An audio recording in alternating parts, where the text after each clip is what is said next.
নমস্কার বন্ধুরা, তোমরা সব কেমন আছো? আজকে আমি একটা সিম্পল রান্না করে দেখাবো, পাট শাকের ঝোল। প্রথমে আমি কড়াইয়ে জল দিয়ে দিলাম, তারপর আমি শাকটা দিয়ে দেব।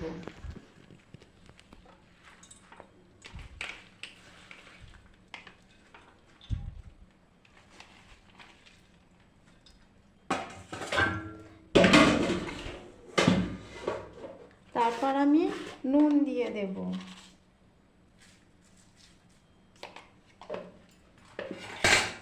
তারপর একটুখানি হলুদ দেব। এবার আমি এটাকে ঢাকা দিয়ে দেবো, একটু সেদ্ধ করতে দেব।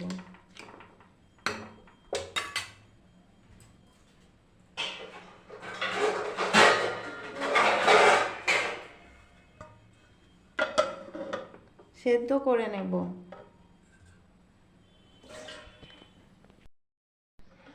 ঢাকনাটা খুলে দেখব শাকটা সিদ্ধ হয়েছে কিনা। হ্যাঁ, শাকটা এবারে ঠিকঠাক সিদ্ধ হয়ে গেছে। এবার আমি শাকটাকে নামিয়ে দেব।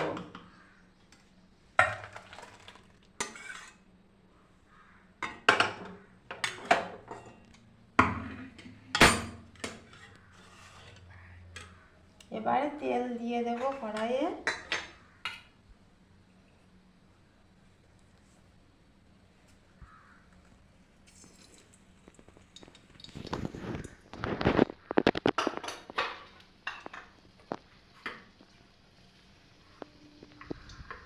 তেলটা একটু গরম হলে আমি রসুন কুচিটা দিয়ে দেব।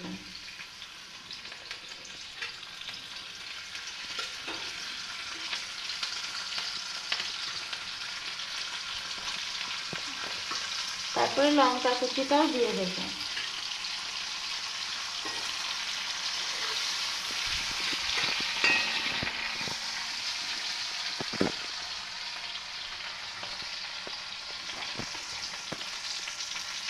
তো বন্ধুরা, রসুনটা লাল লাল করে ভাজা হয়ে গেছে। এবারে আমি শাকটাকে ঢেলে দেব।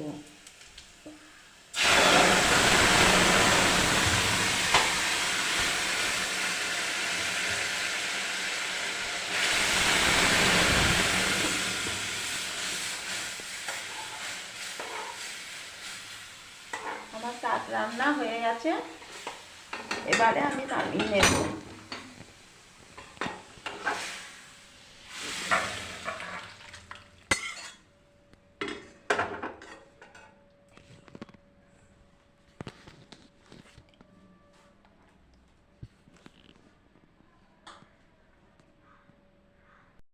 আমার এই রান্নাটা ভালো লাগলে লাইক, কমেন্ট, শেয়ার করবেন আর সাবস্ক্রাইব করে দেবেন।